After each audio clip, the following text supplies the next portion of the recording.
Bonjour à tous, bienvenue, très heureux de vous retrouver pour votre journal de 13h. Voici les titres de ce mercredi 23 avril.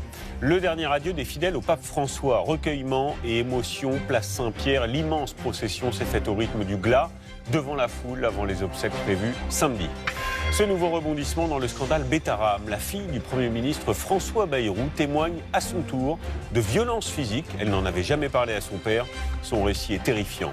La révolte des commerçants face au fléau des vols en magasin. Ils affichent les photos des voleurs en vitrine et sur les réseaux sociaux. C'est interdit, mais efficace. Dans votre trésor, on ira également en Corse, à la découverte des plages au sud de Bastia. Un lieu magique, loin de la foule, et le début de saison y est plus abordable. Et puis la tradition du bagad en Bretagne. Les sonneurs du printemps sont de retour pour le plus grand bonheur des touristes et des Bretons. On vous emmènera au magnifique château de Vitré. C'est la carte postale de Julie Poirier. À tout à l'heure, Julie.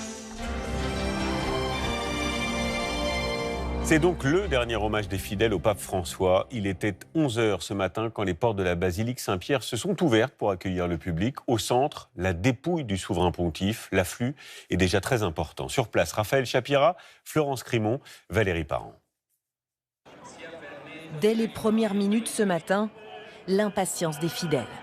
Alors que les portes de la basilique ne sont pas encore ouvertes au public, des dizaines de milliers de personnes affluent déjà sur la place Saint-Pierre, noire de monde. La dépouille de François repose désormais dans ce cercueil, déposé à même le sol comme il l'avait souhaité, et non sur un promontoire comme ses prédécesseurs. Venus du monde entier, les fidèles défilent depuis plus de 2 heures pour rendre un dernier hommage à leur pape. Ces 2 religieuses venues de République démocratique du Congo sont parmi les premières à avoir pu se recueillir. J'ai désiré beaucoup prendre la main du pape quand on venait ici pour l'audience, mais il n'y avait pas vraiment l'opportunité de toucher le pape. Mais cette fois-ci, j'ai dit, même s'il est mort, avec ma foi, je crois qu'il me bénira. Une émotion partagée par cette Argentine venue avec sa mère. Elle devait rencontrer François ces jours-ci à Rome. Impossible pour elle de ne pas venir le saluer. Nous sommes tellement fiers d'avoir eu un pape argentin, qui était un homme bon et qui a transmis de bonnes valeurs. Nous sommes donc ici avec ma mère tellement heureuses et émues d'être là. Dans les rues voisines, les files d'attente s'allongent depuis ce matin. Le père Philippe Joseph, venu de Suisse avec des membres de sa paroisse, était déjà à Rome en pèlerinage. C'était une évidence pour nous de venir prendre le temps de prier auprès de lui. C'est comme un membre de ma famille qui décède, mais c'était pour moi d'abord et avant tout un frère. Je l'ai bien connu. On a eu la chance avec mon mari de le rencontrer. Il nous a bénis, donc pour nous, il a un sens aussi lié à notre mariage. La basilique restera exceptionnellement ouverte jusqu'à minuit ce soir et demain pour permettre au plus grand nombre de saluer le pape une dernière fois. Et certains de ces fidèles s'étaient levés très tôt pour assister à l'immense procession qui a accompagné le cortège funéraire, escorté par des dizaines de cardinaux, des gardes suisses en uniforme, au rythme des cloches du Vatican. Le récit avec Marc de Chalvron. Au son des cloches du Vatican, la dépouille du pape François sort de la chapelle de la résidence Sainte-Marthe. Il est 9h passées, la procession a commencé, traverse les ruelles pavées du plus petit État du monde, jusqu'à la place Saint-Pierre. Des milliers de personnes rassemblées pour assister à ce rituel dit de la translation, le transfert du corps du souverain pontife vers la basilique Saint-Pierre. Un moment fort pour les fidèles. C'est un sentiment profond pour tous les gens, toutes les communautés rassemblées ici. Il y a beaucoup de gens, vous voyez. On peut voir de l'émotion chez vous. Oui, c'est certain. Je suis croyante et ici pour ce moment avec tous ces gens. C'est très émouvant, je ressens beaucoup de force. C'est important pour moi. Sous les applaudissements de la foule, la dépouille du pape rentre ensuite dans la basilique. Son cercueil est posé à même le sol et non sur une estrade comme le veut la tradition. Le pape François en a décidé ainsi en signe de simplicité. Une cérémonie religieuse débute en présence des cardinaux et dirigée par le Camerlingue, celui chargé de gouverner l'Église, en l'absence de souverain pontife. Nous adressons nos ferventes supplications à Dieu, notre Père, afin qu'il accueille notre défunt pasteur dans la demeure éternelle. L'hommage de ses pères sous le dôme de Saint-Pierre. Et dans quelques jours, le monde entier est attendu donc à Rome pour les obsèques. Ce sera samedi à 10h. La ville s'y prépare et les hôteliers et cafetiers sont déjà débordés. Claire Vérove avec Baptiste Lègle. À 3 jours des funérailles, la foule à l'aéroport de Rome. Notre vol était plein. On vient de Caroline du Nord, aux États-Unis. On ne voulait absolument pas céder notre siège, mais vu les offres qu'on nous a faites pour le racheter, on aurait pu se faire beaucoup d'argent. 200 000 visiteurs sont attendus ce week-end. Alors à Rome, c'est l'effervescence. Regardez ce que je dois faire. Dans les rues pavées du Borgo, ce livreur se dépêche. J'ai beaucoup de livraisons. Je ne sais pas comment je vais faire. Pour anticiper la demande, ce cafetier a commandé 30% de produits en plus. Aujourd'hui, mes étals sont pleins par rapport à avant-hier où j'avais moins de choses. J'ai commandé plus de tout, des sandwichs et surtout des glaces. Les commerces font le plein, les hôtels aussi. Dans cet établissement, la réceptionniste ne peut pas satisfaire tout le monde. Ce matin encore, une cliente polonaise m'a appelée désespérée. Elle cherchait une chambre pour 3 personnes. Elle a insisté et nous a dit qu'elle était une habituée. Que pour elle, c'était tellement important de voir le pape. C'est vrai que malgré la tristesse, pour nous, c'est une bonne période. Mais certains commerçants ne sont pas encore tout à fait prêts. Dans cette boutique de souvenirs, voici l'article le plus vendu. Ce petit calendrier, l'image est familière. Une image que nos clients aiment vraiment beaucoup. Avec le décès soudain de François un lundi de Pâques, il n'y a pas encore d'objet souvenir spécial pour l'événement. Les fabricants ont été pris de court, mais après les obsèques, j'espère qu'on aura plus de produits. Commerçants, service d'ordre, Rome se prépare à un événement mondial historique. Et ce sera évidemment à suivre à partir de 8h samedi, édition spéciale avec tous nos invités pour suivre en direct sur France 2 donc ces obsèques du souverain pontife. Ce nouveau rebondissement maintenant de taille dans l'affaire Betaram. Cette fois, il s'agit de la fille du Premier ministre François Bayrou. Elle s'appelle Hélène. Elle est ancienne élève et affirme aujourd'hui, 39 ans après, avoir elle aussi été victime de violences physiques.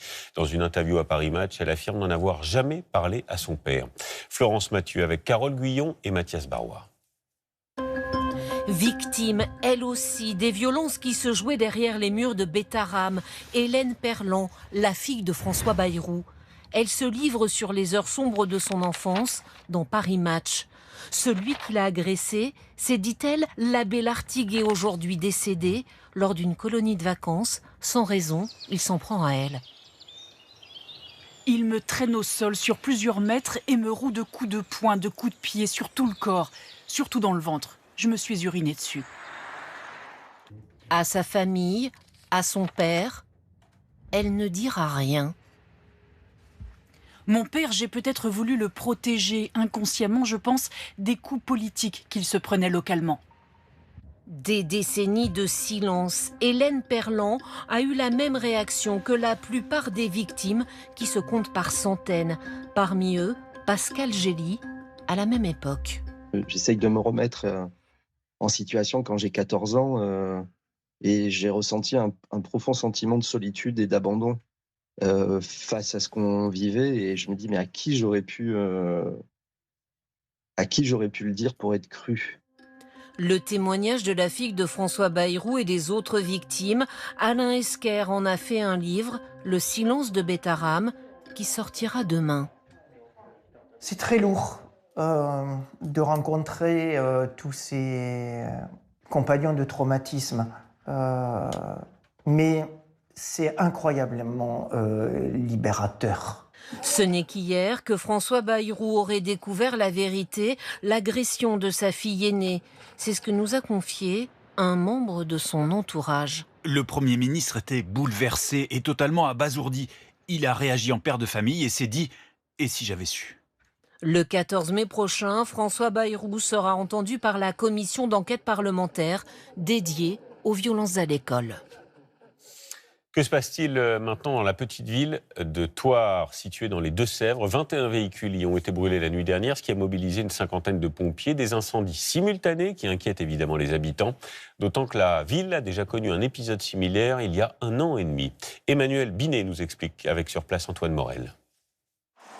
Sidération ce matin pour Sylvain Payan lorsqu'il découvre son véhicule, parmi d'autres, entièrement calciné. C'est mon camion, ouais. De son camion, il ne reste qu'une carcasse. Son propriétaire est sous le choc. Là, je suis juste un peu dégoûté, quoi. Je sais pas trop comment réagir. Enfin, là, je pense qu'il va falloir que j'aille déposer plainte à la police et puis que je vois bien ce qui va suivre.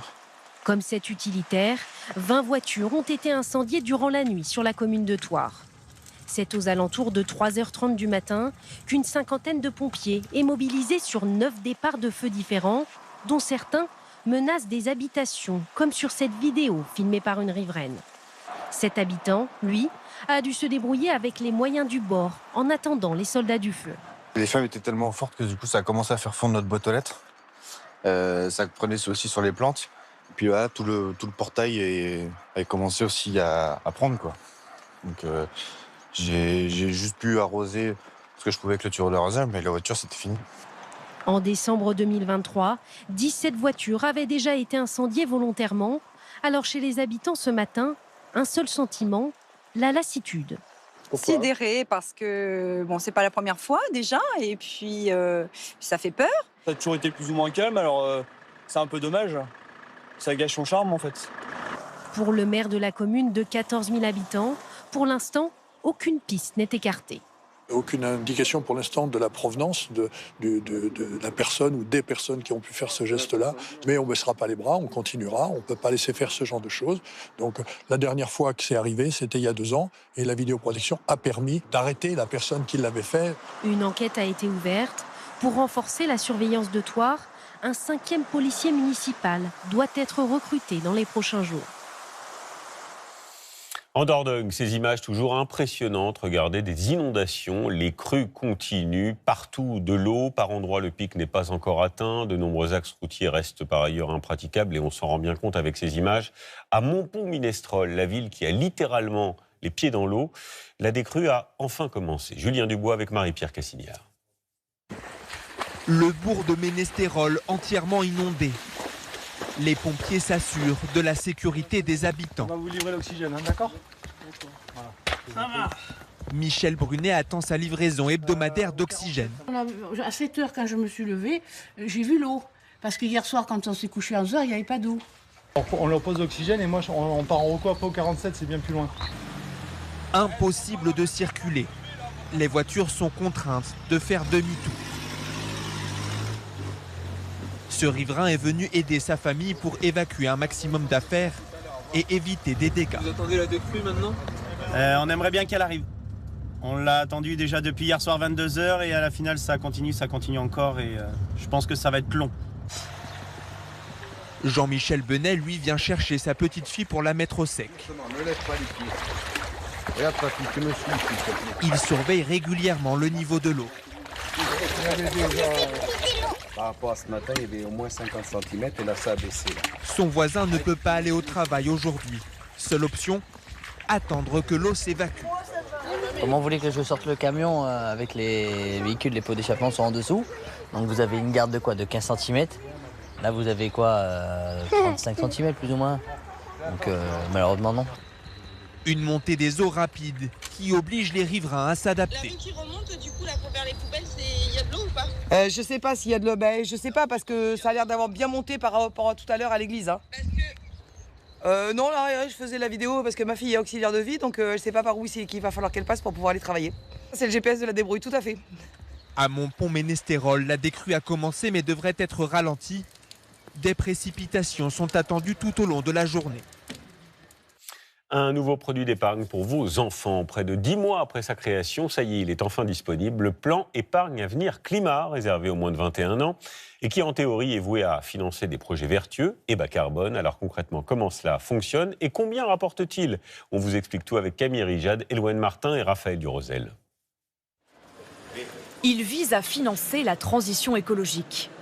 Le nouveau plan d'épargne avenir climat, ouvert aux moins de 21 ans, pourrait convaincre cet étudiant en prépa scientifique. Et le faire pour une action écologique, je pense que quand même ça pourrait être plutôt utile. Ne pas que mettre de l'argent en bourse, mais aussi penser à l'avenir de notre planète. Je trouve quand même que ça reste une plutôt bonne idée. Tout comme le livret A, il est possible d'y placer jusqu'à 22 950 €, pour une durée de 5 ans minimum, avant d'être retiré entre la majorité et les 30 ans du titulaire. Contrairement au livret A, le rendement de ce plan n'est pas garanti, mais il devrait être plus rémunérateur. Thibaut Ortiz serait prêt à prendre ce risque pour investir pour son nouveau-né. Si on veut pas un intérêt mais des évolutions, faut qu'il y ait un peu de risque. Après c'est sûr que des risques quand c'est entre guillemets ouvert pour un enfant, on se dit voilà, je peux lui mettre de l'argent il y a 10 ans puis il aura peut-être pas tout après la sortie. Mais c'est ça qui permet aussi de faire des plus-values. Des placements plus risqués certes, mais contrôlés selon ce spécialiste. Ce risque il est quand même très maîtrisé puisque c'est les banques qui doivent sélectionner des fonds au risque assez limité, au risque équilibré. Et c'est à vous après de faire le choix ou la diversification. Aujourd'hui, seules 2 banques proposent le livret d'épargne avenir climat. Reste à voir si les Français seront séduits par ce nouveau produit. Et toujours à propos de notre argent, c'est le débat du moment qui fait polémique. Faut-il supprimer l'abattement fiscal de 10% dont bénéficient les retraités? Le gouvernement, vous le savez, y réfléchit sérieusement pour faire des économies, ce qui de fait augmenterait les impôts de millions de retraités. Alors si vous n'avez pas tout compris à ce débat, on vous explique tout comme à chaque fois avec notre rubrique 2 minutes pour comprendre. Montre en main, Alexandre Guin, Mathieu Bierden. Une petite ligne sur la déclaration de revenus des contribuables. 10% d'abattement fiscal. Le gouvernement n'écarte pas de l'effacer pour les retraités, afin d'augmenter ses recettes. Allez, on enclenche le chrono. 2 minutes pour comprendre. Ces 10% d'abattement, tous les actifs en bénéficient dans le calcul de l'impôt sur le revenu, pour couvrir les frais de déplacement ou de restauration au travail. Et depuis 50 ans, l'abattement s'applique aussi aux retraités, pour compenser la baisse de leurs revenus. Une niche fiscale dans le viseur du gouvernement. Il ne faut pas exclure, en tout cas, la suppression de cet abattement fiscal de 10% sur les retraités. Il n'y a pas de tabou, je reprends le propos du Premier ministre. Supprimer cet avantage fiscal permettrait de faire rentrer immédiatement 4,5 milliards d'euros dans les caisses de l'État. Pourquoi pas, ça me paraît assez logique. Voilà. Après, il faut voir quel genre de retraité aussi. Alors, quel retraité serait touché ? Une personne seule qui perçoit 1 542 € par mois n'est pas imposée. Demain, elle pourrait payer 272 €. 500 000 retraités basculeraient ainsi dans l'impôt. Autre exemple, un couple avec 1 662 € par mois chacun. L'impôt pourrait doubler et passer à 1 320 €. Injuste pour cette retraitée, elle craint une baisse de son pouvoir d'achat. Je regarde tout ce que j'achète, l'alimentation, les sorties, j'en ai très peu. Je cherche à réduire mon train de vie. Voilà. Pour cette mesure, comment vous la recevez par rapport à ça? Comme une punition. Il nous reste 40 secondes pour comprendre quel retraité le ressentirait le plus au quotidien. Selon cet économiste, ce sont les classes moyennes. Ceux que ça va impacter le plus, c'est ceux pour qui 100 € par mois représente une somme quand même importante. Et donc effectivement, ce sont les gens qui sont suffisamment riches pour payer l'impôt sur le revenu, mais qui ne sont pas suffisamment riches pour se dire qu'une hausse d'impôt n'est finalement pas si importante que ça. Au total, supprimer l'abattement fiscal de 10% pourrait faire augmenter les impôts pour 8,5 millions de retraités. Notre explication s'achève en 2 minutes chrono. Et affaire à suivre donc pour la décision. Aux États-Unis, la marche arrière de Donald Trump qui annonce finalement vouloir baisser les surtaxes douanières imposées à la Chine, qui s'élèvent toujours à 145%. Une baisse substantielle, a-t-il dit. Nous allons être très gentils, a-t-il ajouté. Et cela fait suite à une nouvelle baisse importante des marchés financiers. Et puis, dans le même temps, le très médiatique Elon Musk annonce, lui, s'éloigner du gouvernement Trump en raison des difficultés de son entreprise Tesla, qui a vu son bénéfice chuter de 71% en 3 mois. Autre image, en Ukraine cette fois, où 9 personnes ont été tuées dans une attaque de drones russes dans le sud-est du pays. Un bus a été visé. On compte également 32 blessés alors que s'ouvre à Londres une nouvelle réunion pour la paix entre Américains, Ukrainiens et Européens. En France, le ras-le-bol des commerçants, on y vient face à la multiplication des vols en magasin. Ils sont de plus en plus nombreux, on en parle régulièrement. Et par dépit, eh bien, ces commerçants affichent sur les réseaux sociaux et leurs vitrines les photos des voleurs, alors que c'est pourtant illégal. C'est le cas d'un patron. Il est à la tête de 15 magasins. Il était exaspéré par ces vols. Et visiblement, c'est efficace. Anaïs Anquet nous explique avec Eleana Bonas et Frédéric Bonne. Discrètement, cette cliente glisse un parfum dans sa poche. Ici, une autre femme subtilise un torchon pour le placer dans son sac. Les vols ne durent que quelques secondes. Ces vidéos ont été filmées par les caméras de surveillance de ce magasin situé en Seine-et-Marne. Ici, chaque année, près de 8 000 € de marchandises sont volées dans les rayons et les voleurs sont difficiles à repérer selon cette vendeuse. C'est pas forcément les personnes à qui on s'attend. Des fois, c'est des petites mamies avec leur chariot, on les voit même pas, elles mettent dans le sac direct. Un manque à gagner qui a convaincu le gérant de ce magasin de publier les photos des voleurs sur les réseaux sociaux. Le point le plus poussé, je dirais, sur cette décision, c'était aussi de dire, bon, chez nous, si vous venez, on n'hésitera pas, on va publier votre photo. C'est vraiment de dissuader, l'objectif est de dissuader. Moi, j'ai pas les moyens financiers d'aller prendre des agents de sécurité, mettre des portiques anti-vol à tout va. Un dispositif efficace selon lui. Tous les voleurs seraient revenus rembourser ou rendre les produits subtilisés. Une initiative qui divise les clients de sa boutique. Je comprends totalement qu'à un moment donné, les commerçantes en soi font justice elles-mêmes, entre guillemets. Les filmer et mettre ça sur les réseaux, c'est encore dénoncer quelque chose qui pourrait être arrangé autrement. La pratique est illégale. En diffusant ces photos, les commerçants encourent 1 an de prison et 45 000 € d'amende. Ils n'ont pas d'autre solution que celle-là. Et en plus, cette solution-là s'avère efficace. Donc, c'est pour ça qu'aujourd'hui, nous poussons une proposition de loi qui doit permettre demain d'autoriser la diffusion du visage des voleurs dans un dispositif encadré. Actuellement, seul un commerçant sur 2 porte plainte après un vol. Et direction Londres maintenant, avec un vol aussi qui a ému tout le pays après la disparition d'une statue à l'effigie du célèbre ours. Regardez-le, Paddington, c'était le mois dernier. Véritable star, il a été retrouvé, remis à sa place à l'issue d'une enquête digne de Sherlock Holmes. Ambroise Boulais nous raconte tout cela avec Léna Soudre. Elle a beau être rompue aux affaires les plus complexes, la police anglaise ne s'était encore jamais frottée à un enlèvement d'ours en Duffelcoat. Et l'innocent Paddington n'a rien vu venir. À peine installé sur ce banc de Newbury dans le sud de l'Angleterre, sa statue s'est volatilisée en pleine nuit le mois dernier. La moitié du corps arraché, le derrière encore collé au banc, aucun doute, Paddington n'est pas parti de lui-même.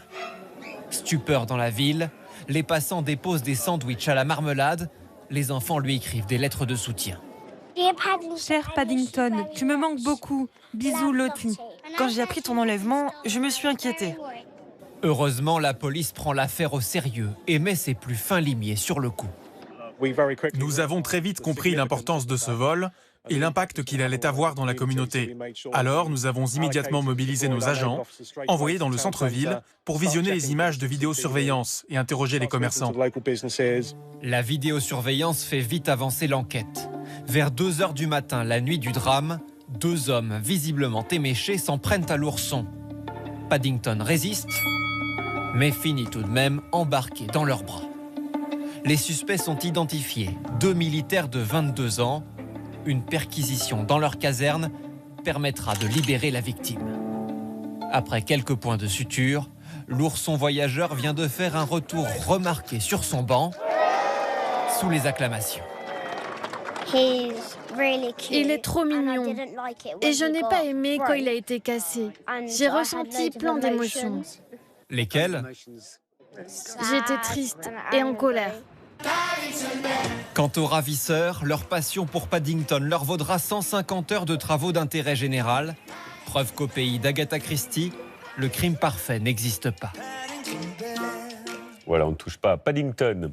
Dans votre trésor en France, direction maintenant la Corse et plus précisément les plages au sud de Bastia. C'est un petit paradis qui séduit en dehors des périodes de grande affluence. Le soleil est évidemment au rendez-vous.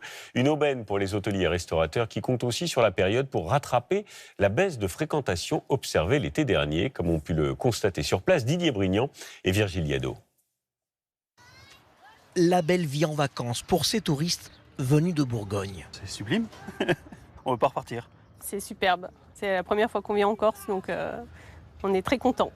Le soleil, le cadre, tout est parfait. La Corse au printemps, c'est une température idéale, 20 degrés et peu de monde sur la plage.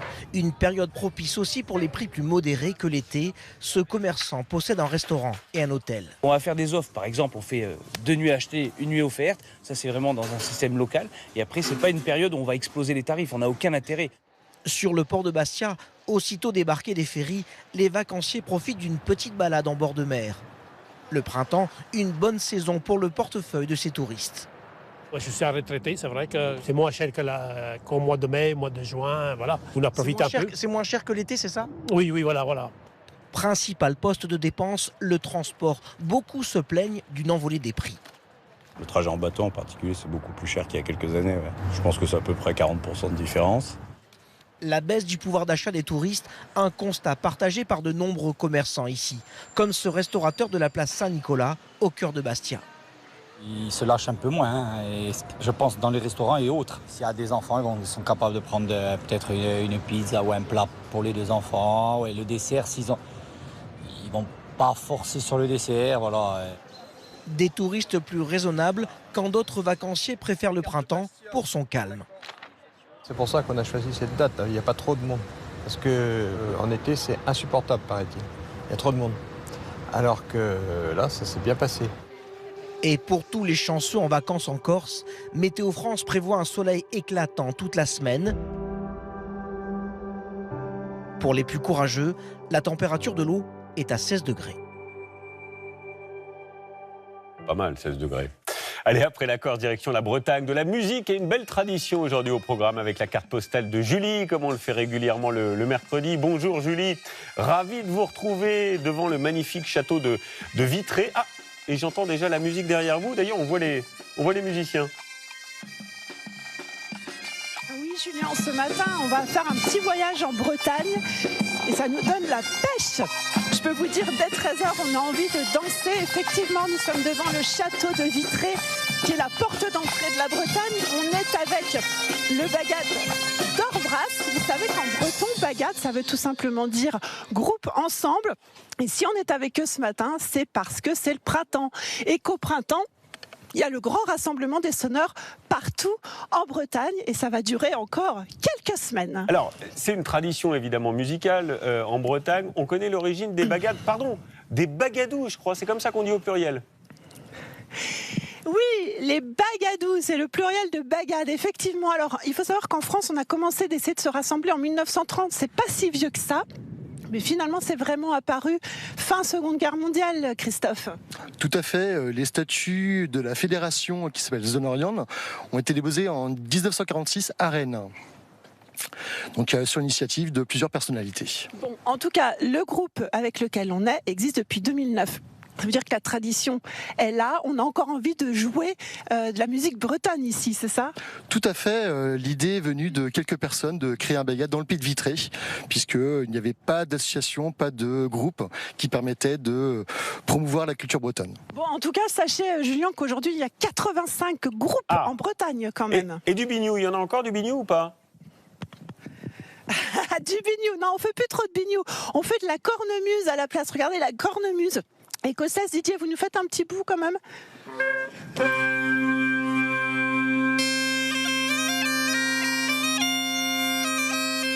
Là, c'est le voyage total quand même, Ah Julien. oui. Alors, on a aussi des percussions dans un bagad. Et il y a la fameuse aussi bombarde que vous connaissez, qui existe depuis le Moyen-Âge. Et regardez, on a trouvé Alban qui a 15 ans. Ça fait 7 ans qu'elle en joue. On a la maman, le petit frère, le papa, bref. C'est un bagad à eux tout seuls. Qu'est-ce qui te plaît dans la bombarde, Alban? À la base, c'était la simplicité. Je trouvais que les partisans de cornemuse, ils étaient trop chargés. Mais aussi le fait que ce soit pratique à transporter. Et j'aime bien le son. Allez, je vous fais un petit coup de bombarde et on finit en musique. Ça Vous vous êtes va, capable de faire ça, vous? Julien, c'est parti. Ah bah, on y va, je vous écoute, on vous regarde. Allez, c'est à vous, Julie. Top départ, on y va, laissons faire les professionnels. Merci, Julien. Ah oui, c'est mieux là.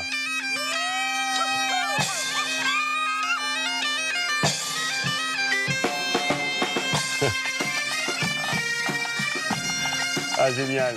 Bon, il y a encore des petits progrès à faire pour vous, ma chère Julie, mais on vous retrouve la prochaine fois dans 15 jours maintenant, comme on le fait régulièrement. Avec vos carnets, c'est toujours un bonheur. Votre trésor découverte, aujourd'hui encore au cœur de l'Allier, à la rencontre de ces habitants qui font vivre leur territoire. Ils sont formidables, on vous les a présentés hier. Il y a Sylvie, qui travaille dans les thermes depuis maintenant 13 ans, ou encore Caroline, qui est restauratrice. Une figure emblématique qui fait écho aussi à l'histoire, vous allez comprendre, de la région. Le trésor chez vous, c'est avec Laetitia Legendre, Audrey Burla et Emmanuel. Une déesse des eaux plus que centenaire pour accueillir chaque année quelques 3500 curistes. Dès l'entrée, la station classée de Bourbon-l'Archambault vous invite à l'évasion, à la contemplation. Bon, allez, je vais chercher mon curiste. Et ce n'est pas Sylvie, la responsable des soins, qui vous dira le contraire. Elle qui a connu l'hôtellerie, les casinos, n'échangerait pour rien au monde son cadre de travail. Je peux même pas dire que c'est mon bureau, quoi. Moi, je dis, quand on a un établissement et qu'on vient travailler tous les jours ici, c'est pas mal. On est en tongs. Du temps des Romains, les bienfaits de cette ville d'eau étaient déjà connus. La cour de Louis XIV s'y rendait fréquemment, comme Madame de Sévigné ou Madame de Montespan. Le siècle d'après, c'est le célèbre prince de Talleyrand, voilà, qui venait chaque année pour soigner son pied beau. Voilà. Et il disait souvent qu'il devait aux eaux de Bourbon la vigueur de son corps et la verdeur de son esprit. Ce patrimoine de l'Allier, Sylvie aime l'explorer en bonne compagnie. Caroline, la restauratrice de Noyant, aime le partager avec ses nombreux clients. Bonjour le trésor, bienvenue chez nous. Et quand elle ne travaille pas, Caroline ne quitte pas pour autant Noyant d'Allier. Son histoire quelque peu insolite avec l'Asie attire des dizaines de milliers de visiteurs chaque année. Mais tout commence par son passé minier. Avec l'exploitation de gisements de charbon dès le XVIe siècle. Mon grand-père a travaillé ici. Je suis ancien mineur, j'ai travaillé 30 ans en fosse de la mine. Alors ici, vous allez découvrir une galerie reconstituée. Une plongée dans les galeries avec à l'époque la peur du coup de grisou, des effondrements. Pour Robert, chargé de la visite, des souvenirs toujours intacts et douloureux. Le petit oiseau dans la cage, quand il sentait un danger, il s'affolait, quoi.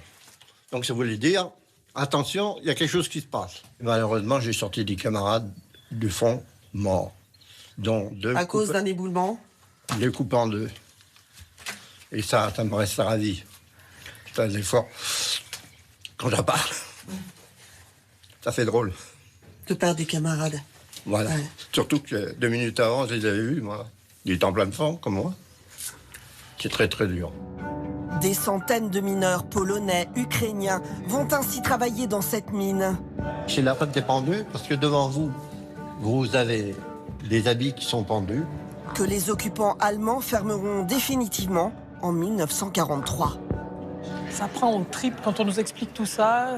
Vivre dans ce trou noir à 300 mètres de profondeur. C'est tellement bien d'arriver à sauvegarder ce patrimoine-là. Après la fermeture du site, les mineurs partent travailler dans d'autres régions et abandonnent leurs maisons et Noyant. Des corons qui reprennent du service dès 1955 pour abriter des milliers de rapatriés venus d'Indochine.